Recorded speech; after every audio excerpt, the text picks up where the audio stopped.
the audio. 5, 4, 3, 2, 1. Hunner Rezek, welcome. Thank you for being here. Hey, look, we're gonna get right to it. I've been wanting to ask you a lot of questions since I met you. So I met you through my sister, who is a alumni of Chi Epsilon Sigma, correct? So she has recruited lots of other young girls.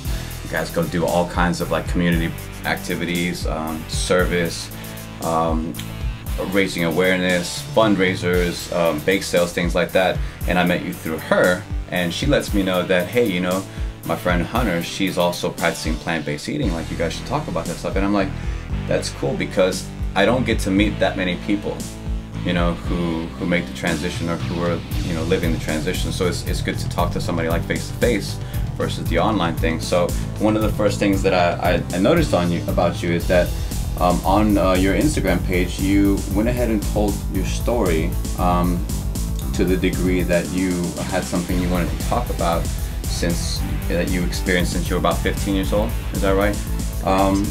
Tell me a little bit about, how do I pronounce it again? Trichotillomania. Trichotillomania. Tell me a little bit about that. Yeah, so this is a hair pulling disorder. It's basically a bodily focused repetitive behavior. Maybe like a branch of OCD. Okay. So what it is it's not a habit. It's worse than a habit. It's something that's in the brain that you can't stop.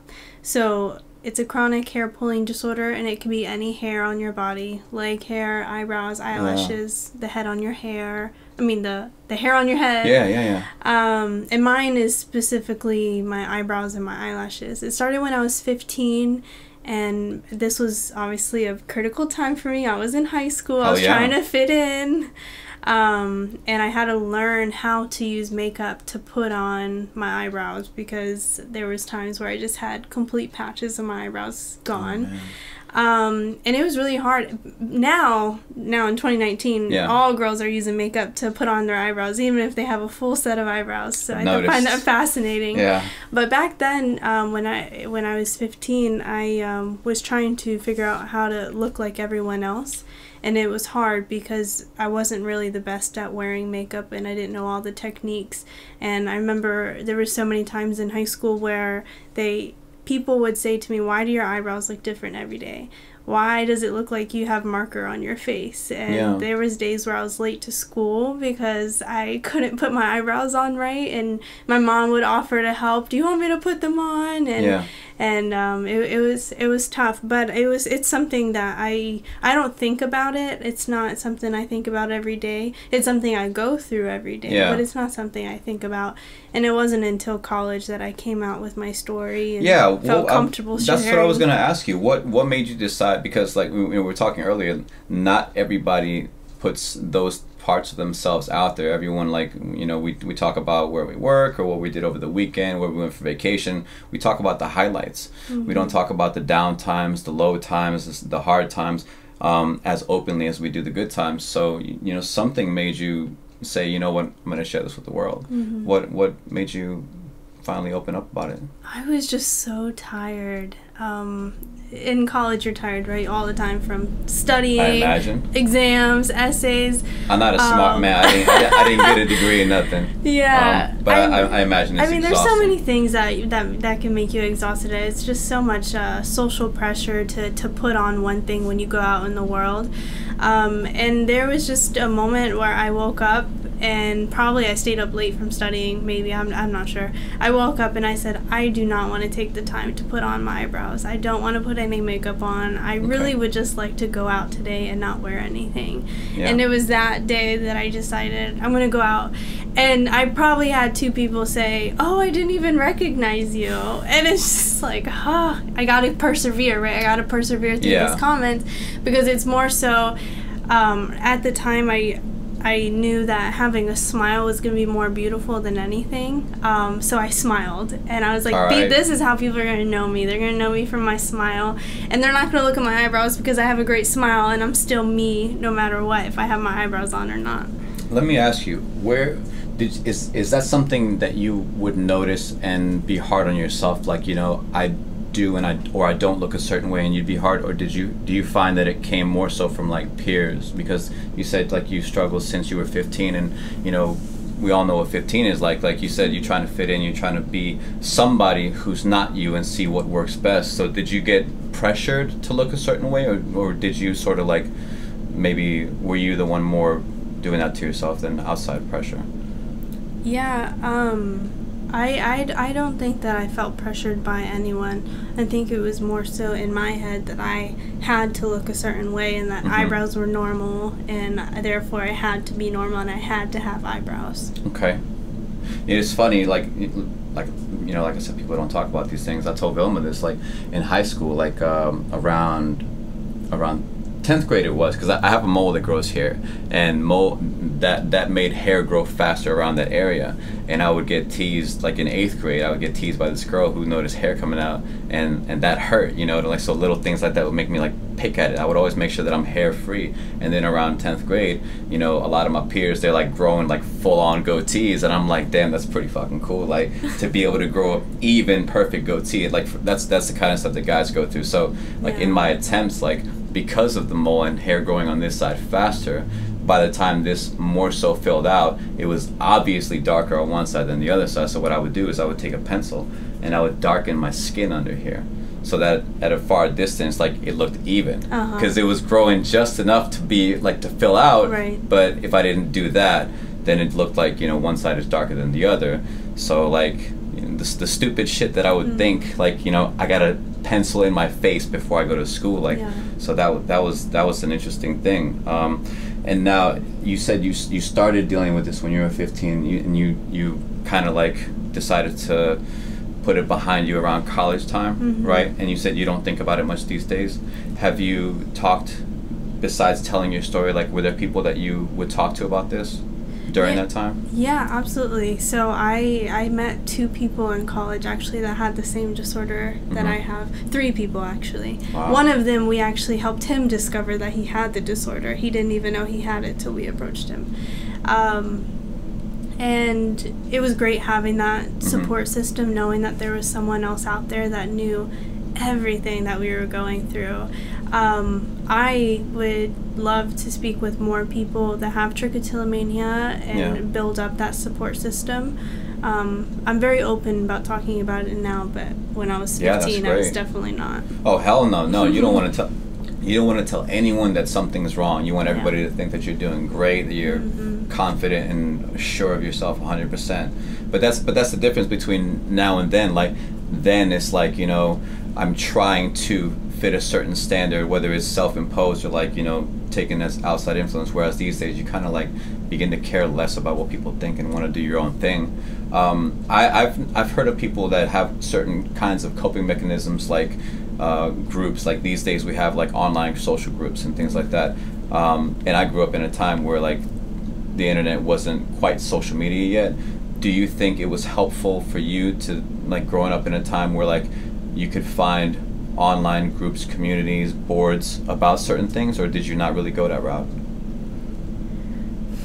Go online for... Yeah, even friends, like on MySpace, Facebook, whatever, like, were there groups of people? Because Vilma says she's joined like a lupus group, and they talk about it. New moms form groups, and they talk about what it's like to go through new mom stuff. Like, did you have anything like that? I really haven't been as interested in going to find one online. I think I looked it up one time, but it's not, there's not as many social groups for this disorder than you would think. Trichotillomania actually only affects 4% of the population. Yeah, I'd never even heard of it until you brought it up. It's pretty rare. Which, fun fact, there's actually an episode about it on Grey's Anatomy. They have a patient come in, and it shows this relationship that the mom has with the daughter, which is something that I went through, whereas people don't understand our disorder, and so they'd say, just stop pulling out your hair, and that was something I struggled with my mom, and cried so many times about it when I just wanted my mom's support and I just wanted a therapist and I wanted someone to fix me, but there isn't a cure for it. Right. And when I saw that episode on Grey's Anatomy about, you know, this mom came in and she told the doctors, fix my daughter, you know, she has this problem and stuff like that. And then the doctor said, you know, this isn't something she can control. This is, you know, something inside that she has no control over. So that helps, you know, when you see it in the media and you see, okay, there's someone else out there, and so it does help. And there's actually a foundation for it where you can donate money to it, and it goes to research to finding a cure. They have conferences where you can pay and you can meet other people. I just feel like right now I'm just focused on living my life, expanding my career, you know, just bought a house, so that's mainly where my thoughts have been. Thank you. Yeah. So it's because I don't find it debilitating. I don't find it to be where I just really need this support and I really need to go buy that ticket to that conference, because I'm just not there right now. I think I've just had it and I've lived with it for so long that I'm living my life, and I'm missing hair. Okay, I'm missing hair today, you know, it'll grow back. I think I understand. Like, you know, you only want to let a certain part of your life be dedicated to certain things, and like most of us work 5-6 days a week, and then you only have so many hours of downtime, and in those hours you got to handle the day-to-day, like the food prep, the cleaning and all that stuff, and then you get so little time for yourself. Like, you don't want to do anything that doesn't make you feel great, you know. That's pretty cool. Another thing, like we talked about earlier, was that you've explored for some time now the plant-based lifestyle. And that's a very complicated thing, because like when people use words like vegan or vegetarian, like it begins to open doors towards like putting people in a box. Like, okay, you're a vegan, so that means you must be like this, or you're not, and so that means you must be like this. And it's kind of strange because people start putting each other in boxes, whereas like one person who may identify the same way and another person have very different habits. And the part about the whole plant-based thing that caught my attention is how much it affects the planet, which is not something I always knew. I always just looked at the standard American, not just American, like, you know, my parents are from Bolivia and we eat all kinds of meat, eggs, and dairy, and the stuff that's home cooking and soul food to us. The impact on like land usage and water usage, and I think that's what caught my eye more than even like the treatment of animals. Where did you start with this? Like, what caught your attention about it? I love sharing my story about how I became vegan. All right. So it actually started on a study abroad trip to Ecuador. Nice. We had to walk through the meat market in order to get to the market where you buy souvenirs and things like that. Oh. So we had to walk through this meat market. And through this meat market, we see dead animals, flies, it's a hot day, there's animals hanging upside down. Yeah. And I was just disgusted. I mean, I told myself I could not eat meat no more after seeing that. How old were you? This was in college, so I was probably 19, 20, okay. 19, 20. Okay. And so I was like, you know, I've never really thought about being vegetarian, but this might sound like a good option. Yeah. So I went back to the United States and I started watching these documentaries. The first documentary I watched was Cowspiracy, and Cowspiracy does do their intro with a person riding the bike, and you're like, where's this documentary going? And he started talking about the environment. Yeah. And then you learn about how much water and land it takes to make one hamburger, and it's like, oh my. So then you become environmentally conscious, and so that's one aspect of why it's beneficial to go vegan and plant-based. And then, so it was a chain reaction to me watching these documentaries. So then I went vegetarian. So I just don't think that meat was important for me. Meat was a staple in my family's home. It was always, okay, you have to eat your meat before you can eat your french fries. You have to eat your meat, and then you have your vegetables, and you have your starch. Well, it's not even a meal if there's not some kind of meat on the table most of the time. Oh, yeah. Yeah, I would. If there was not a meat on my plate, I was in trouble. There had to have been a balance, right? Yeah. But it never really sat well for me, especially when you think about a package of chicken, you bring it home and it's pink, and then you cook it and it's all brown and whatnot. It's like, okay, that dead animal just changed colors and now it's cooked and now we're eating it. So that always was weird for me. But if I were to go to Chipotle, it's fine because I don't see the chicken when it's pink. So it's that mindset of, well, I don't see any of the process that happened before it, so it makes it okay. This just tastes good and I don't know what happened to make it this way. So as one thing led to another for you. Yeah, I started watching. So then the next documentary, Earthlings, talks about the animal cruelty. That one was, that one had made me wish that I had never eaten any animal product ever in my life. Rough. You know, to see the way that animals are treated, and then the final one that made me go vegan, because at that point I was vegetarian for a year and a half. And then What the Health came out on Netflix. Sure did. And that one, it's not talking about animal cruelty. It's not talking about the environment so much. No. It's that one gets you because it talks about you. It talks about the human body. Now we're getting personal. Now we're talking about how eating meat and dairy products and whatnot affects you. And in a population where people care more about themselves than they care about the environment or animals, they care about themselves. So that one got to a lot of people, and it got to me because that's what pushed me over the edge to go from vegetarian to vegan. That was what, 2017? Just maybe less than 2 years ago. Yeah. I think, did you see, there's this one called Food Matters, came out maybe 10 or so years ago. Food Matters is a good one, and the way it starts off with, some movie starts off with a quote, just a black screen with a white quote, let thy food be thy medicine be thy food. I don't remember Hippocrates or something, someone a long time ago. I think What the Health is that quote, but spanned out into a whole documentary, because like you said, it's not talking about anything to do with cruelty or the environment anymore. It's literally health based. You can do this and reverse certain things because these people have done it, they've lived it. And what I liked about that movie, and you mentioned Cowspiracy too, a lot of people, it really touched the nerve with a lot of people because it opens a discussion, and it's never a pleasant discussion. It's always uncomfortable because when you talk about important things, somebody's bound to get offended. And they went out of their way to, on their websites, I don't know if people know this, they have a minute by minute breakdown of every statement that's made and claim that's made in each of those movies, and where you can read more about it. So it's not just a couple of guys just blowing smoke and talking to people who are saying what they want to be heard.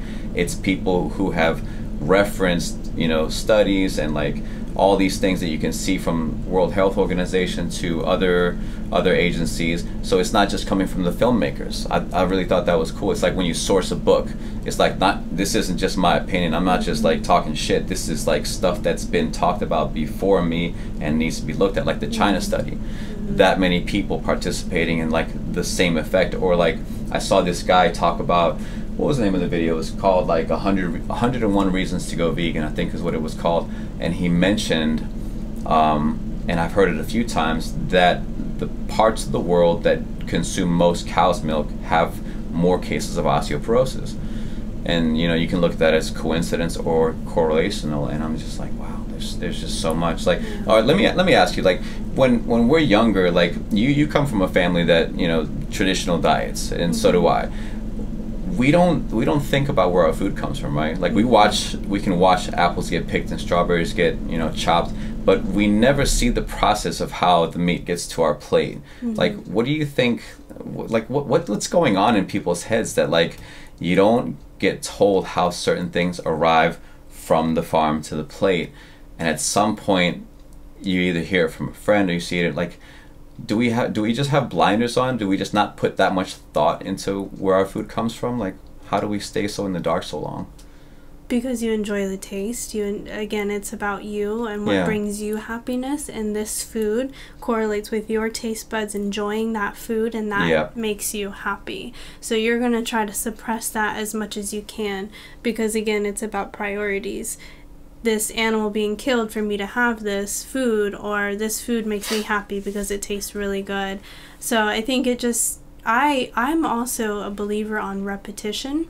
So I take my story, for example, about how I became vegan. I didn't go vegan right from the jump. It took me time, you know. It took documentaries. It took, you know, talking to vegetarians or other vegans, social media, looking at different posts. And so it was this constant flow of information over time. So this repetition of, okay, more studies are coming out. More people are saying this isn't good.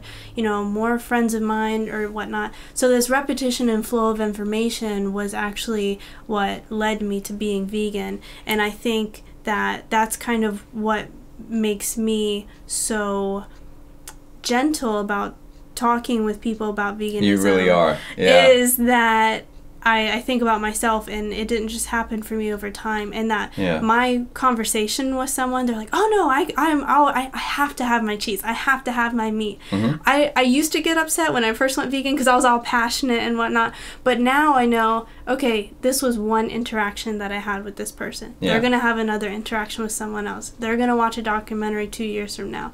Eventually they may get there, but at least I had my interaction with them. That's really cool. No, I know what you mean. Like when you when you first start going through it, like the shock, I think, really drives a push in the other direction, and sometimes it can be a little bit aggressive. And that's one thing I'm glad you brought up. I wanted to ask you about, like, what do you think of, like, how different people are who all identify as, like, for example, vegan or vegetarian or plant-based? Because, like, I've seen, like, people like you're fascinated because, like, you're not an in-your-face person, and also you're the author of and content creator of the Instagram page Vegana Creativa, right? Which translates to creative vegan, and it's basically this menu. It looks like a menu of all kinds of alternatives of plant-based eating that people can try if they're trying to, you know, tiptoe around the transition, right? So you have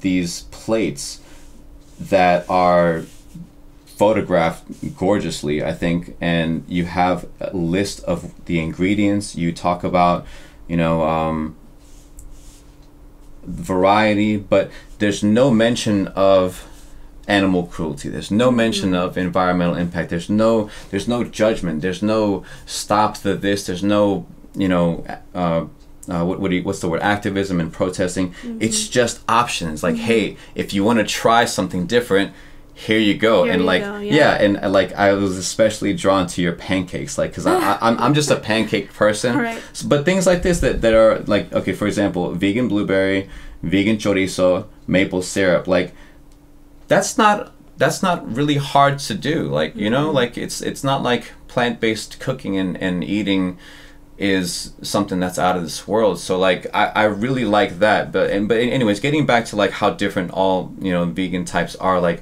I've seen like the examples like you who are like very gentle and like, hey, you know, here's something if you want to try it. I've broken it down to the extremes where, like, you know, people waiting outside of fur shops to hassle the next person who comes out with a jacket, and like, you've never met this person, or like and these guys, I don't like that. I find that reprehensible, that kind of behavior, like to talk to somebody you've never met like that. But like the other ones who do these like cubes of truth where they wear the masks and they show the videos and people can stop on the street if they want. They don't follow you around. You can keep going about your day if you want. And they're out there talking like, you know, have you ever seen this kind of footage? You know, did you know that that's where your food or your fur comes from? Like, well, you know, I used to live like that too. They told us the same. And that kind of approach is very shocking and like very active, but at the same time, I think done with gentle, like almost like kid gloves. But like, a lot of vegans are not very compassionate. Like I've seen I'm sure you've seen at least like the online feuding, right? Oh yeah. Why are vegans so different from each other? Like, what's up? So it's not only vegans, right? It's I think activists anywhere, depending on what your passionate about. There's different levels of how you go about expressing your beliefs and expressing your lifestyle and what you're passionate about. Yeah. There's people who are going to be up in your face about immigration. There's going to be people that, oh, I'm just going to have a gentle conversation with you about immigration. Yeah. So it's not just vegans, but going to, no, certainly not. Vegans definitely are, you know, you'll see the memes on social media and people joking and whatnot. Oh, vegans make me feel bad about what I eat and whatnot. Yeah, I mean, there's different levels, and everyone has their own way of expressing what they're passionate about. Yeah. And I think that a part of being a vegan, if you're a vegan for animal cruelty and animal rights, if you're a vegan for animal rights, then I think that it should be in your nature to be a compassionate person. But something to think about is there are vegans who are only vegans for the health purposes. Yeah. So they're not gonna really be a hardcore vegan activist if they're really only doing it for the health purposes. Sure. So I think it also goes back to what are they vegan for? That may dictate what they're super passionate about, and that may dictate how they're going to go about expressing that passion. I think that's my problem with the label vegan. Again, like, you know, labels and slogans kind of like box people into like categories. Oh, you're vegan and you're vegan, so you guys must be alike, when really they live very different lifestyles. What's your approach to, as far as like, because obviously you're a person who doesn't want things to just stay the way they are. You want things to improve. What's your approach to giving a little nudge in that direction and saying, hey, you know, I used to live a certain way, and, you know, I used to be having the same habits as you, but maybe we should try something different. Like, what's your approach, like, to changing things up? So my approach, it really stems from when people come to me about certain problems they may be having. For example, if they're having health problems and they're saying, oh, my doctor prescribed me all of these pills, right? Because we know that happens. Oh, yeah. Hey, how about you eat a healthy meal? How about you change up what are you eating actually? Oh, okay, well, I've heard that eating these things may have this effect on your body. Maybe if you try to cook maybe this one night or incorporate this more into your diet. Yeah. So that's a gentle nudge. And health, if people say, oh, I want to lose weight, I want to get fit, I want to feel better from the inside out, and everyone that I've spoken to that has been vegan, even if it was for a week, said they felt better, they felt more lively, more refreshed. That's cool. Even vegan for a week, they're like, that was the most alive I've felt my entire life, and then they're eating a steak the next week. So, you know, each person decides like how long they want to do this, but my nudge comes from the conversation that we're having and how I feel like it could improve their life. Now, you said also you were transitional. You were, you know, traditional to vegetarian to vegan meals. And I'm in another transition right now. No kidding. What's that?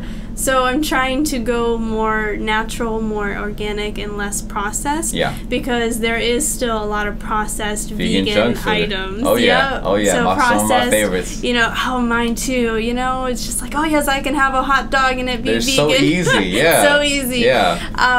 But yeah. So I one of my favorite things that I just heard last week was, will my great-great-grandmother recognize my food? That's interesting. Yeah. And that makes me want to eat better, because even though I may be eating vegan, I'm still eating, you know, vegan crab cake balls. And I would love to do more grains, and I do eat a lot of rice and beans, and I eat pasta, but I would love to be more experimental.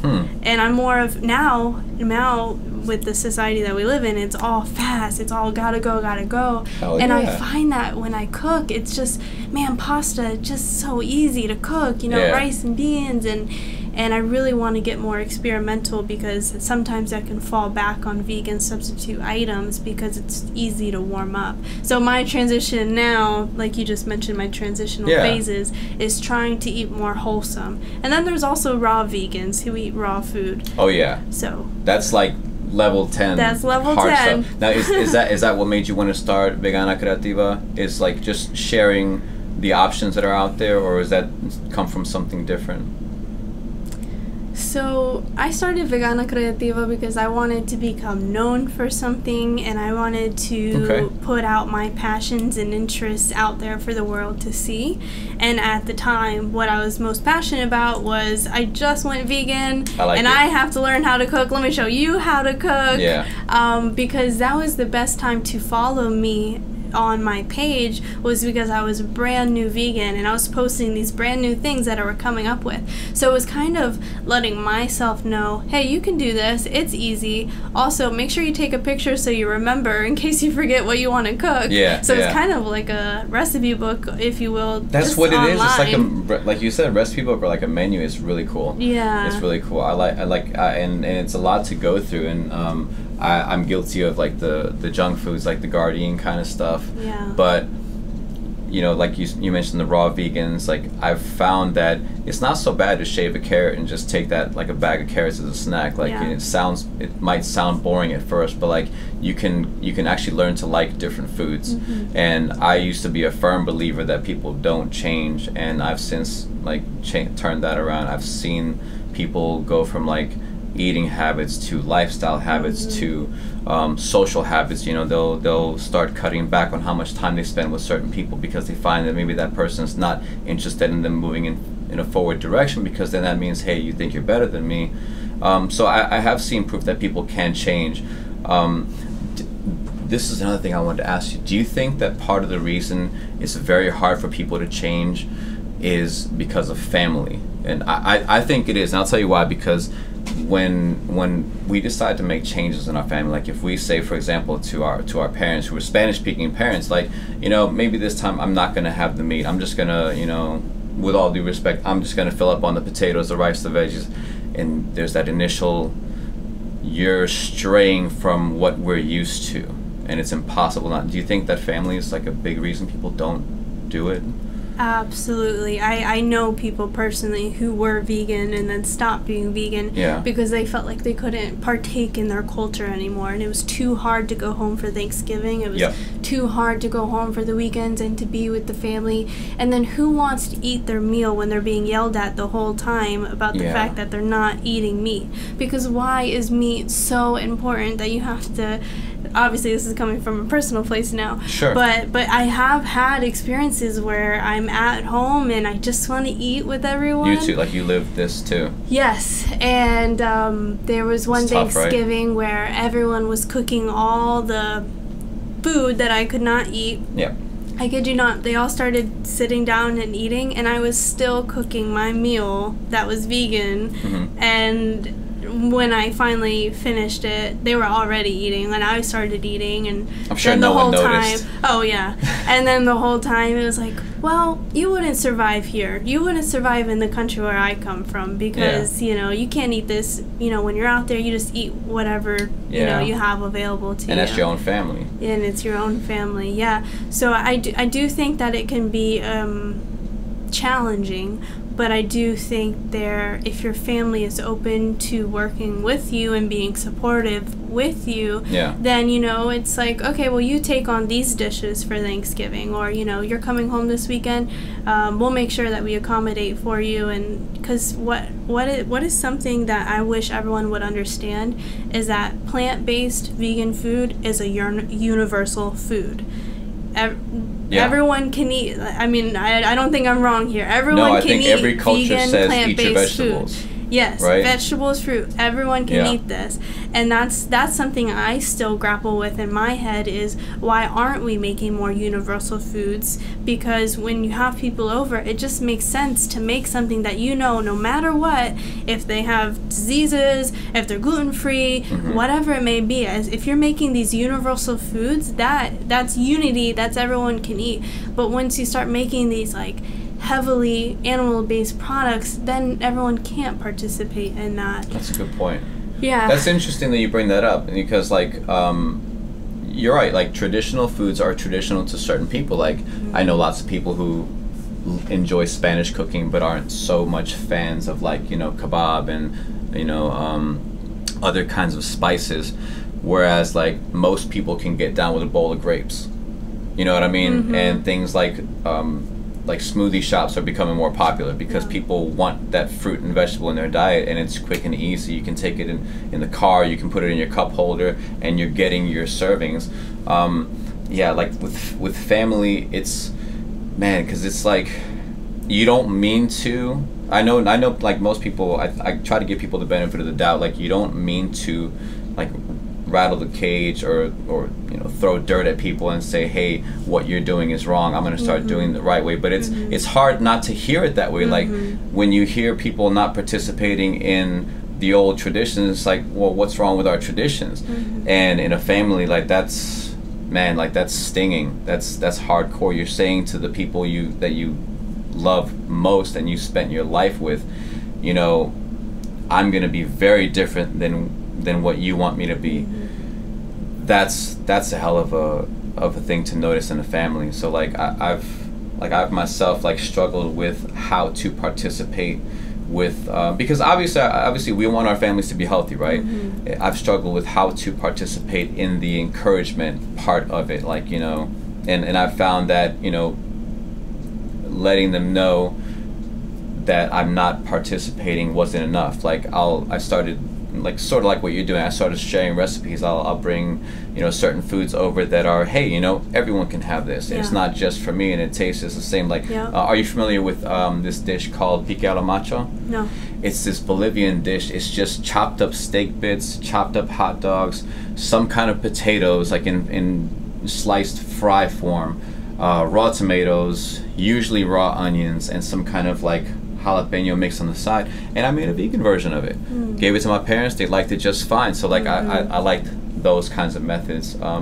Did your family end up at all like picking up some of the newer habits that you've brought to the table? Well, I wanted to go back to what you were saying about how to not offend the family when they feel like you're not following the same way that their family has been living their entire lives. I think it's easy to say, I prefer the taste of this food.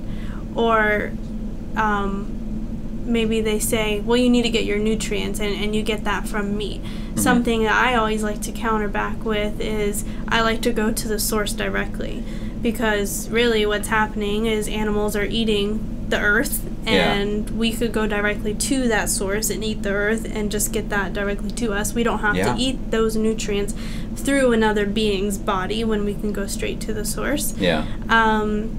So, I mean, that's not the easiest, and I'm not saying that that's gonna, okay, all right, we're all cool now, family kumbaya. No, it's all hard. It's all hard, so I think that maybe more vegans will come out with their advice on how to go about explaining why you're eating that way. And then you can also go with the health benefit, and I feel, you know, saying, well, I eat this food and I feel like it does better for my body, or I just feel really good when I eat this food, or, you know, sometimes, you know, Tia, when I eat my meat, it just doesn't make me feel good, so I'm just going to eat plant-based today. I think that's one way, and it's not saying you're doing wrong by eating meat, you're doing this. It's if you always focus it on yourself, and you just talk about the benefits that it's bringing you.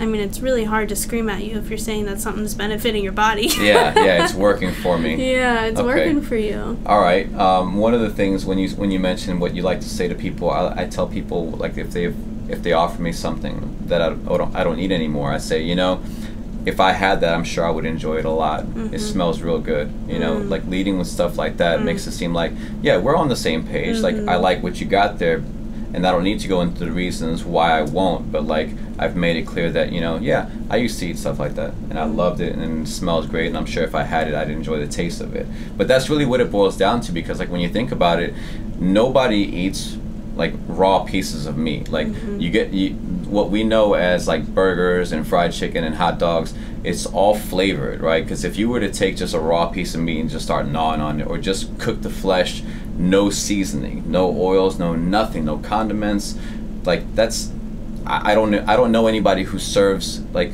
their majority of food like that. So people are actually enjoying the flavor that we end up putting on it in the end, not so much the chicken. So like, when people say things like, oh, I like the taste of chicken, is it so much the taste of chicken, or is it the taste of what we've put on it at the end? Like, you know what I mean? So like, maybe things like that. If more people knew that what they're really drawn to is the flavor that comes from plant foods, maybe like, maybe that's a gateway towards, maybe it's not the chicken or the beef that I like, you know, stuff like that. I can totally imagine someone listening to this right now saying, "Nah, man, I can't make my kale taste like my steak." yeah, I know, right? Well, that's the thing. Like, not everybody changes. And even when I first watched Cowspiracy and I still ate pizza, I'm like, you know, I want to step away from this, but like, man, this is hard. And I would still eat like from every now and then. I would still have whatever I would have traditionally. And, you know, fast forward to now, like, I eat mostly plant-based, but occasionally there's a cookie on the table, and I don't ask what's in the cookie. Such a sweet tooth. I know, I'm terrible, but like, I don't ask what's in the cookie. I'm sure there's like egg and butter and dairy in it, and I hate myself, but you know, so I don't consider myself vegan for that reason too. Like, because I eat mostly plant-based, but like occasionally I have a fuck it list. Yeah. And I'm comfortable with that.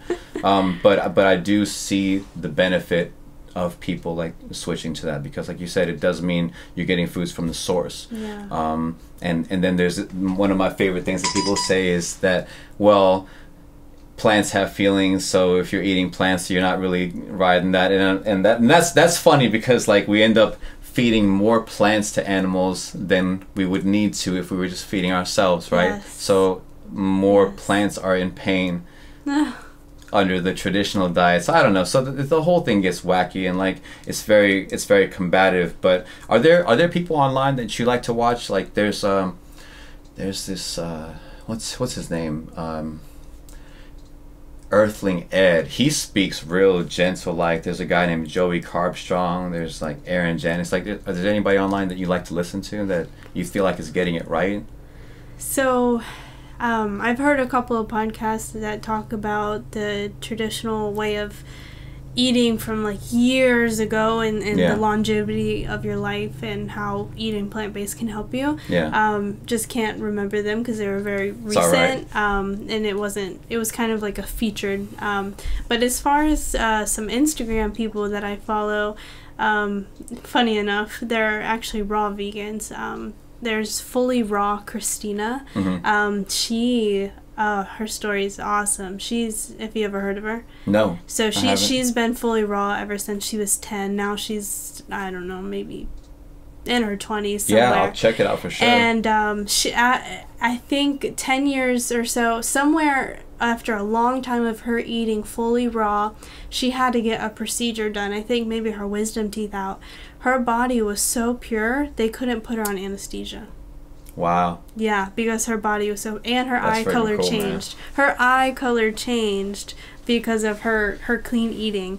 So I like to follow her because of the vibrancy that she makes it seem, eating vegan and plant-based and raw. Yeah. Her breakfast is just this huge platter of all these different colors of fruits, and she even shows you how to make a raw cake, and it's like, a raw cake? What? A raw hamburger? Like, what is this? Yeah. So I like the vibrancy that I get from her page. But not that I listen to, no. I've been following the beat of my own drum for a little while. Hey, there's nothing wrong with that. I mean, you can kind of oversaturate. Like, you can get too much information online too, right? Oh, absolutely. Spend too much time on a topic. Like, that's kind of bad for you too. Like, if all day long you're taking in one area of study, like, that's it's like spending all day at your job, you know? Like, you love your job, but like, you don't want to be here all day. Yeah. That's cool. Well, as far as Vegana Creativa, what's some of, if you had to pick, maybe just off the top of your head, like, what might you want someone to try from your, because like, it's a lot to go through, and like, do you have anything that you really were like, man, I think I got that one right? Yeah, there is one. It's an Alfredo with Roma tomatoes and green peas, and the main thing, it was an Alfredo. Nice. And I don't remember how I made it, but I have my page, thankfully, to remind me, hence why I started it. Funny, everyone thought it was for them. It was really for me to remember what I was cooking. Hey, it's not wrong with that. So the Alfredo, because I just miss going to Italian restaurants, because now all you can order is just pasta with a red sauce. I love a creamy pasta. Yeah. You know, there's nothing that gets me going more than mac and cheese with the cream, and and you can do that. Me and my partner now, our first meal we cooked together was a vegan mac and cheese, and the cheese was actually in a blender, potatoes, carrots, and onion all blended up after you boiled the potatoes, and it gave a creamy mixture. And then you add nutritional yeast, which nutritional yeast has been our savior. If you don't know, it's just, you can sprinkle it on anything, but it really gives you that. I've never used it. Oh, well, we're gonna have to buy it after this. Yeah. It gives you a cheese flavor, and it's like vitamin really cool. B. It's all pure vitamins, and it tastes like cheese. So you made a raw cheese. That. Yeah, so we used that, and we blended that all together, and it gave our really cool. mac and cheese. Now our favorite, and I tell everyone this, is tofu scramble, because I was a huge egg lover, fried egg, scrambled egg. I was gonna ask you because the word scramble. Yep. Okay. So we do a tofu scramble every day. Wow. Every day we make tofu scramble, and it's just, you know, you crumble up some tofu, we put garlic, minced garlic, garlic salt or garlic pepper. And then nutritional yeast, and it changes the color, becomes, you know, a little bit more yellow, and it's soft. And do you think it gets expensive? No, tofu, a whole pack is like, well, I mean, I feel like tofu's gone up in price because maybe, I don't know, but depending on where you go. Because that's a common thing you hear, like, is going plant-based is expensive. Yeah, no. You know? No, so me and my partner, we budget $90 a month. Is it $90 a month? Yeah, we each budget $90 a month. Well, you budget. Most people don't even budget. We budget twice a month. Every paycheck, we get out our books and we budget. So that's $45 each for 2 weeks. And that gets us by, and we're vegan. So I always tell people that, because they think, eating vegan. No, but you know, rice and beans, you buy a bunch of beans, you buy a bunch of rice, and we love to, you know, throw some salsa in it, throw some avocado in it. Like, we can eat that for days. Plantains. Are you hungry yet? I'm hungry. I mean, like, you had me at beans and rice. Yeah. Like, and that's the thing, like, you look at a bag of beans and a bag of rice, and like, all right, it's cheap, it adds up, it's filling, but then, like, you get the thing where, like, people say, well, I like variety in my food, like, I couldn't eat the same thing every day, and you know, I'm not so sure about that. Like, I guess it's a matter of what you're willing to accept. Like, if you're one of those people that can eat leftovers, like, some people cook for a week, they meal prep for a week, all right, this is going to be our main thing for all week, and then on the weekend we can eat out. And there's some people who need variety, like, they need something different every time. Every meal on their plate has to be different. Where do you fall in that? Like, are you a kind of person that can cook for a week and you don't mind having, like, beans and rice, like, 4 out of the 7 days of the week, or do you need variety too? So, part of me feels like variety is just, we're creatures of I don't know how to describe it. It's alright. I feel like I do like variety, but I also like meal prepping. I find it cost efficient, and I feel like it's fast. My ideal morning is getting ready and grabbing my lunch out of the refrigerator and going to work, so that meal prepping allows me to do that. But what I don't like to do is only meal prep one thing at a time, because if I only have rice and beans in the fridge, that means I'm eating rice and beans for lunch, and then I get home and then there's more rice and beans. So I like to meal prep, if possible, different things, so that way I can choose which one I want to take that day. That allows me to have the variety. Yeah, we almost never buy out. We probably only buy out maybe twice a month. That shit gets expensive, man. Like, because, like, it's not just like the menu prices, but it's like it's the quantity. Like, sometimes you get, like, for example, I've eaten at this place called the Yard House in Springfield. They've got a lot of good stuff, but then it's just like a $13 plate, and like, I'm only gonna finish half of this, and then later on, I don't know, like, it's see, eating plant-based for me, and I don't want to stay on this topic too long, but like eating plant-based for me has become this challenge for my health, for social impact, and the compassion end, because like you know, I used to have a dog, and Coco died like a couple years ago, and man, like having him around and like spending time with another creature and connect, it's weird. Like humans are so weird, like we bond with another species, like that's really strange if you think about it.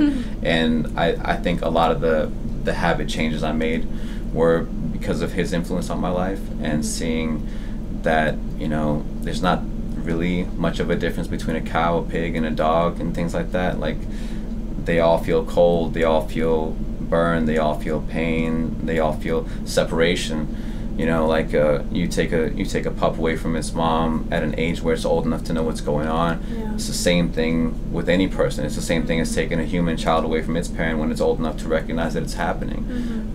You hear talk about like cows crying for their babies and things like that. And I think that's part of the whole plant-based thing for me. For you, is there any one area that's more important to you, or you think like most important that having a plant-based lifestyle impacts? Yeah, for me, it's definitely the animals. I think most about the animals. Yeah. That's partially just mainly from everything that I've seen behind the scenes. Thankfully, we have footage out there. The videos are out there. Anyone can go find out what happens behind the scenes. And once you see it, I mean, you take off your blinders. I mean, you see it and you know it.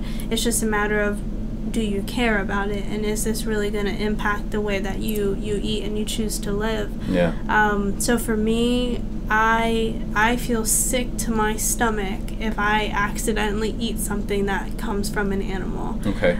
Because it has happened. Someone's told me at a catering event, oh yeah, this meal we cooked was vegan, and then halfway through a person comes and like, oh, accidentally we gave you the vegetarian meal, not the vegan meal. Shit. And then I'm like, well, now I want to throw up, because that's me thinking about the animals at that point. I'm thinking like, oh my gosh, they're inside my body, and that's how I think about it now. And I don't feel that way when I eat plant-based. I'm happy at every meal because I know that there was no killing for the food that's on my plate. Yeah, definitely.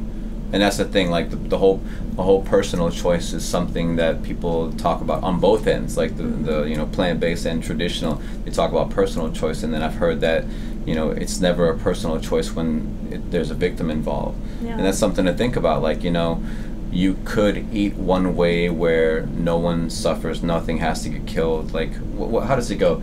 Plant-based food is grown and picked, and then like I forget the exact wording. Like traditional food or meat-based food is raised and killed, and you know, they're harsh words. Like we were talking about earlier, there's no soft way to have this conversation, but that's something to think about. Like traditional foods are raised and killed, while plant-based foods are grown and picked. You know, it's kind of strange. Like we do weird things with animals. Like that's another thing I wanted to ask you about. Like as a person taking on this thing, like for the animals, like what's your take on pets? Because like we, like even like whether a person's plant-based or traditional food, you know, we all generally love pets, and a lot of us have pups, and we like to see ducks crossing the street. So we do feel a certain amount of compassion for animals. But like, what's your take on pets? Like, is that a good, like, I guess not good thing or bad thing, but like,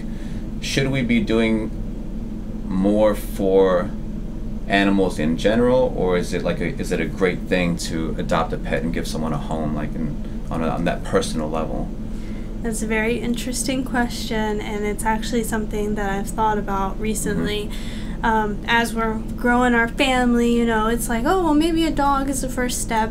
And then I think about myself and I think about my beliefs, and I do think there's you're right, there is this level of, okay, well, I can provide a loving home for this animal, and if I can do that, why not? That's a nice, kind thing to do for another species on this planet. Yeah. Another thing is when you have a breeder that's like, all right, let's have dogs, let's sell them.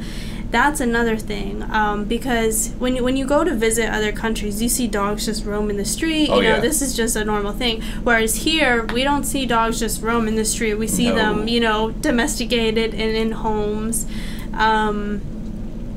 So I don't have a clear answer for you right now, just because I'm still thinking about, you know, I could rescue a dog and I could give it a better home than where it may be at the shelter. Give it a stable life. But then there's also, well, if I bring a dog home, then I have to domesticate it. I have to tell it, it can't go here. You dog species, you can't be a dog and go in these certain places, although you really, really want to. You know, you can't just run away if we go on a walk. And so I think that's interesting too, because I think that I preach freedom of animals and let them be free and let them live in their own habitats and things like that. But now I'm trying to domesticate another animal.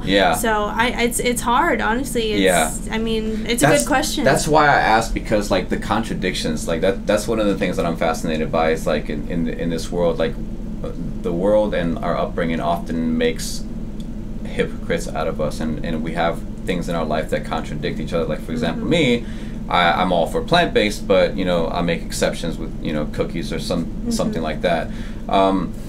People consider themselves, I'd say most people would consider themselves animal lovers, but sometimes there's animals on the plate, you know. So there's those contradictions. Then we, like you said, sometimes we have blinders on, and I don't know, like, we all think of ourselves as animal lovers, and I don't think we think enough about how we can impact animals' lives. And it wasn't until I started watching documentaries like that that I started learning how much we do affect their life, from how much food they get to supply and demand. Like, the only reason that this many puppies are bred is because we continue to demand it. You know, if less people demand anything, then supply decreases. And I don't know if we're doing a good thing. That's why I ask, because I don't have an answer either. You know? So I think that we're human. I mean, some days we do the best we can. Some days we just can't. You know, we as humans, we are such complex beings. I mean, like you said, we're receiving so much information a day. We're working 2 jobs, and we're advocating, and man, we have just so much going on. And I say, and we don't want to piss off people while we're doing it. Oh man, you're trying to appeal to people. Some days you're saying forget about it. I think as long as you are trying and you have the right mindset, I don't think people should beat themselves up like, oh, I have to think about if this contradicts, you know, this, that, and the third. It's just do the best you can. Be a compassionate person. Try to do good for the world. If you slip up one day, or if you don't realize that you're contradicting yourself, we evolve. Our species, we all evolve, and there's not a single day that goes by where we don't improve in some way. So I think that people can improve in the way that they live and the things that they try to do for other beings. I like that. I'm a firm believer in that every action we do and don't take tilts the world one way or the other.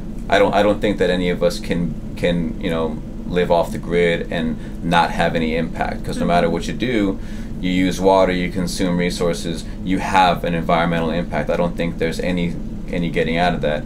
So I like what you said. Like, just as long as you're a player in the game, do the best you can to tilt things towards a more positive direction. I like that. That's cool. Yeah. Cool. Anyways, I'm really glad you came by and were able to tell your story and talk to me about the whole plant-based thing, because again, like, it's not often that I get to talk to people face to face and hear their story about, you know, hey, you know, I'm open about this thing that I went through, you know, whether it's peer pressure and things like that, or my lifestyle choice that is very different from people around me. So I really like that about you, and I really appreciate you telling your story and opening up like that. Thank you. One last thing I wanted to ask you about is, we talked about a little bit about like what it's like to be 15 and how much social pressure there is. You know, I've got godsons that are in, you know, graduating high school, and they're 16 now. So like, that mentality is not far from my brain at all times, because I want to know what to say to them.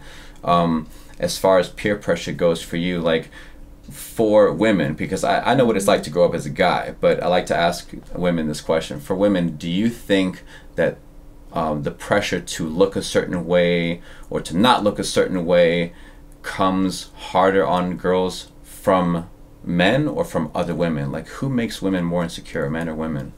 Women. Yeah. But I also don't like to, I try not to genderize things as much as I can, because I do think that the pressure can come from men, women, or even people who don't identify as men or women. Yeah. The pressure, from my personal perspective, my pressure came a lot from other girls that were similar to my age, and unfortunately, your class and your economical standpoint and your financial situation can affect this. Yeah. Because there was plenty of girls in high school who are wearing all the latest things, Oh, yeah. all the most expensive things.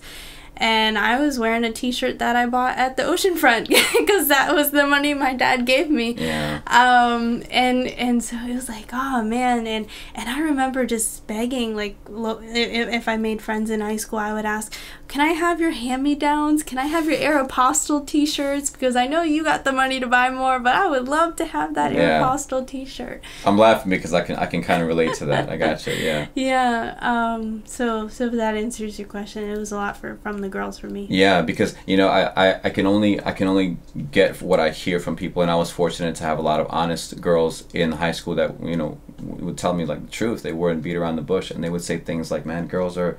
It was like watching that movie Mean Girls for the first time. I thought it was funny as shit. I never thought I would like it, but like they say some really hardcore stuff, and I'm like, and they're telling me like, yeah, that's what it's like. Like, and you'll like for and again, this is what I'm told. Like, a girl can make another girl feel horrible about something she's not even doing wrong.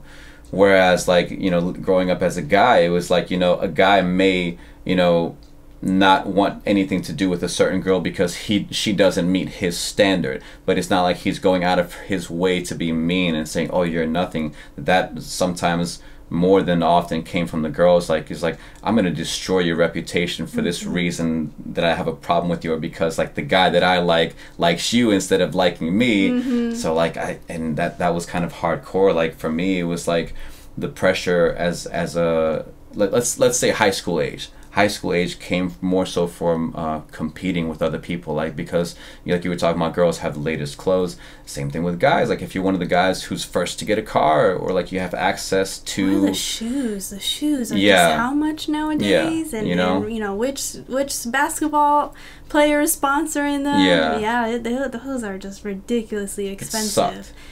And I mean, how hard does your family have to work for you to have the shoes, just for you to fit in, just for you to have like somewhat of feeling like you have a normal life? It's hard. My advice to anyone going through social pressure, through bullying, going through that time in your life where you care so much about other people's opinions, and it starts to affect your schoolwork and your home life, is to understand that bullies and people who are giving you social pressure in that way, they have stuff going on too that is causing them to be that way. Like, going back to my story about the girls that may have had all the latest clothing and whatnot. Maybe that was their family's only way of showing them love, was to buy them things. Maybe they're not even receiving attention from their parents. They are probably longing for friends, and all they have is these fancy items on their wrists, on their necks, and that's all they have. Whereas you may be coming from a really loving family, and you understand that it's not right to hurt someone else. But at that age, you don't really see things like that. So I always tell people, just think, what could they possibly going through right now?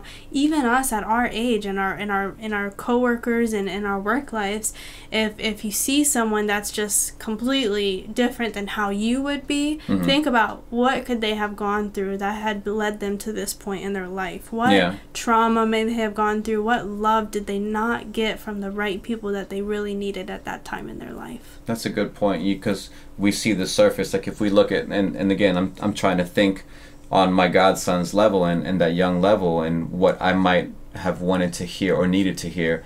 Like, that's only one level of analysis. Like, if a guy has a car or a girl has the latest everything, like, that's, yeah, they're doing well in that way, but they may be miserable at home. They may not have a relationship with their parents. They may feel lonely no matter how many followers they have. That's a good point. Like, you really never know about how someone's doing on the inside, right? They could be showing you that, hey, you know, I'm on top of the world, I got it going on, but that's really not what's happening. Yeah. And it's sad. It's those people that really need they need a lot of love. Well, I don't know that people ever stop being insecure. Like, I feel like we, as the years go by, like, there's and I'm sure you know, like, you know, what does it mean to be grown up? Like, what the hell does it mean to be an adult? Like, we find ourselves adulting sometimes, and it's just like, no, I kind of just want to do something fun. And it's like, I don't know, like, there's a bunch of stuff we're insecure about, and we're not, let's say we don't have it together in certain areas, right? Do you think that's important for people to keep in mind, like, when they're young? Like, don't be thinking that when you're 25 or 35 that you're gonna have it figured out. Like, you're gonna not have stuff figured out. Like, do you think that's something we all feel, like we're older and we still don't have it figured out? I think no matter what age, you don't necessarily have it figured out. And going back to us being evolving species, is that we're always, you know, we can change up our careers at any time. We can change up how we want to raise our kids anytime. Our eating, the way we do laundry, which products we buy to, you know, to do our laundry. Everything's evolving, and so figure it out really just comes down to, are you happy? Because that's okay, if I'm happy, I must have figured it out because I'm happy. That's what people should reach for. Is not, oh, when I get 25, I'll be good. Or, you know, I'll have things, quote, figure it out. What you want to be striving for is a life of happiness. And if you've reached happiness, you've figured it out. And then it may change, things may change what makes you happy, and then you'll continue to seek that and figure out what works for you. Do you think there's a price to pay for pursuing happiness? In other words, like, let's say you want to become a great dancer. Like, you have to train hard, and some days you're going to hate it. Like, is there a price to pay? Is there, like, in other words, is there misery and sadness on that road of happiness? Wow, yeah. That's deep. I think that because kids are great, but, like, have you ever raised a kid? Like, right. So, what do you think? No, I mean, I think that we always hear pain. What is it? Pain, no gain. No pain, no gain. No pain, no gain. Or thinking about superstars or famous people and how they got to be there. It took a lot of hard work, and like you mentioned earlier, sometimes while we love our job, we just don't feel like going to that job that day. Hell yeah. So thinking about it in that way is just, some days you're tired of practicing. That's where the misery comes. It's like, yeah, I love it and I want to become better, but the misery may be a part of it because I'm just doing it so much because I have this goal and I know what I need to do to get to that goal. But sometimes you get tired. So look for happiness and endure the storms. Weather the storms along the way. You need support. You need friends. You need family. You need support groups. Your coworkers. Anywhere where you can get support. I think that it's necessary because it's really hard to weather a storm by yourself. Yeah. And you need people to remind you what your why is. Why do you want to strive for that goal? Why do you want to be a dancer? Why should you keep going? You need people to tell you that. I like that a lot. I heard recently in a lecture that I don't know who the person is, the original quote, but a person with a why can bear almost any how. Oh, and I really liked that a lot. You mentioned support. Give a real quick shout out to the Cuz girls, because again, that's how I met you. Like, my sister through her sisters, Chi Epsilon Sigma, and you were there doing your thing. Like, how awesome have they been as a support group? Yeah. So I mean, if anyone can join a group that's going to last for life, such as fraternities and sororities, I highly recommend it, because there's just this innate connectivity that you feel with members of this group, and that's how I feel with my sorority that I joined, is that these are sisters that I joined this group not because of group and paying for friends or anything like that. But really, I was like, wow, that's a networking group that I can connect to and that I can always count on to be there and to give me insight. I have sisters who are older than me that can give me insight. I have sisters that are younger than me and I can mentor them. So I think if you can access a wealth of friends and people you can call sisters, it's extremely worth it. Because I'm an only child, so my support system is my mom and my dad. Now my partner and his family. But to have sisters and a whole bunch of them all over, nationally, it's a truly blessed thing to have. I did not know you were an only child. Only child. Wow. That's another interview in and of itself. Seriously, I'm a middle child. We have very different lives, you and I. That's cool. Yeah, no, I definitely wanted to give a shout out to them, cause it stands for Cowspiracy, but also Corazones Unidos Siempre, right? Yes. I thought that was pretty cool. I thought that was really cool. Yeah, shout out to them. It's been a real pleasure having you. I really appreciate you opening up about not just your own story, but what other people may be going through. I hope anyone listening to this can take away something from your experiences, and like you said, look for happiness, and whatever happens along the way, man, that's life, right? Yeah, look for happiness, be patient with yourself, and continue to be compassionate to those around you. What about when we make mistakes, when we catch ourselves slipping, doing that stupid thing we know we shouldn't do? You get up the next day and you figure out how you can resolve it, how you can get back into the game and get your head on right. Hunner, thank you for being here. Absolutely. I appreciate it. Thank you for having me. And